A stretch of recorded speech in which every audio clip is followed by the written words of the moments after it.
আমাদের বুম্বাদা অর্থাৎ প্রসেনজিৎ চট্টোপাধ্যায় যখন প্রথম কাকাবাবু চরিত্রে অভিনয় করেছেন তখনই বোঝা গেছে যে মানুষ বড় পর্দায় এই কাকাবাবু চরিত্রটাকে কতটা ভালোবাসে, কতটা আপন করে নিয়েছে, কতটা এনজয় করেছে। সেটা বক্স অফিস কালেকশনই মোটামুটি প্রমাণ করে দেয়। কারণ আমার মনে হয় যে যে কটা বাংলা সিনেমা একসাথে রিলিজ হয়েছে সবচাইতে কিন্তু এই কাকাবাবুর কালেকশন সব থেকে এগিয়ে।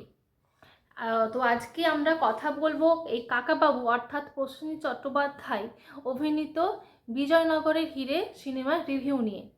তার আগে ইন্ট্রোটা দিয়ে দিই। Hello everyone, welcome back to my channel RG reaction. আমি রিয়াঙ্কা নিয়ে চলে এলাম আরও একটি নতুন ভিডিও নিয়ে।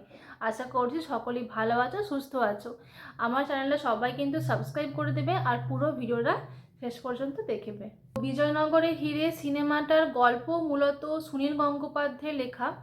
আর গল্পটা ছোট করে যদি বলতে হয় তাহলে বলবো টাইটেলের মধ্যেই কিন্তু গল্পটা লুকিয়ে আছে। মানে বিজয়নগরে একটা হিরে আছে যেটা অনেক অনেক প্রাচীনকালের একটা হিরে। সেটাকে মানে খুঁজে বের করছেন আমাদের কাকাবাবু অর্থাৎ বুম্বাদা এবং তার টিম, মানে সন্তু, জোজো এবং তার সাথে অবশ্যই কাকাবাবু। তো কিভাবে পুরো ব্যাপারটা হচ্ছে সেটা নিয়েই হচ্ছে মূলত গল্পটা। প্রথমত অভিনয় নিয়ে যদি বলতে হয় তাহলে কাকাবাবুর কথা আগে বলতে হয়। কারণ কাকাবাবুর অভিনয়টা পুরো সিনেমা জুড়ে একদম দেখার মতো। খুব বুদ্ধিমান একটা চরিত্র, গুরুগাম্ভীর্যতাপূর্ণ একটা চরিত্র। আর এই চরিত্র একমাত্র আমাদের প্রসেনজিৎ চ্যাটার্জিকেই মানায়। আর খুব গুরুত্বপূর্ণ একটা চরিত্রে আমরা চিরঞ্জিত চক্রবর্তীকে দেখতে পাচ্ছি। এত বছর পরে প্রসেনজিৎ এবং চিরঞ্জিত দুজনে একসাথে একই সিনেমাতে অভিনয় করছেন। চিরঞ্জিতের চরিত্রটা বেশ দেখতে ভালো লাগবে। এখানে প্রসেনজিৎ আর চিরঞ্জিত দুজনের বন্ডিংটা বেশ ভালো। লোকেশনগুলো খুব সুন্দর। এখানে যাত্রা শুভ হোক যে গানটা আছে সেটা বেশ ভালো লাগলো আমার। এটা যেহেতু একটা রহস্য উদ্ঘাটনের গল্প, সেহেতু একটা থ্রিলিং ব্যাপার তো আছেই। যারা গোয়েন্দার সিনেমা মানে দেখতে ভালোবাসে তাদের সিনেমাটা বেশ ভালোই লাগবে দেখতে।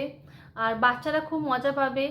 মানে সব মিলিয়ে একটা দুর্দান্ত সিনেমা। বাচ্চারাও পছন্দ করবে, বড়রাও পছন্দ করবে সিনেমাটা। মানে সপরিবারে দেখার মতো একটা সিনেমা। তো আমার তো বেশ সিনেমাটা ভালোই লাগলো। সবার চরিত্রই কিন্তু বেশ ভালো। তার সাথে লোকেশন, গান, তারপর প্রসেনজিৎ আর চিরঞ্জিত দুজনে এত বছর পরে একসাথে সিনেমা অভিনয় করছেন, বেশ ভালো। কিন্তু আর যেখানে বাচ্চারা বড়রা সবাই উপভোগ করবে সিনেমাটা। আমার কিন্তু সবাই মিলিয়ে খুব ভালো লেগেছে সিনেমাটা। তো এই ছিল আজকের রিভিউ। তোমাদের যদি ভালো লাগে অবশ্যই কিন্তু লাইক, কমেন্ট আর সাবস্ক্রাইব করবে। আর তোমাদের কীরকম লাগলো যারা যারা সিনেমাটা দেখেছো অবশ্যই কিন্তু কমেন্ট করে জানাবে। দেখা হচ্ছে পরবর্তী কোনো ভিডিওতে। ততক্ষণ টাটা।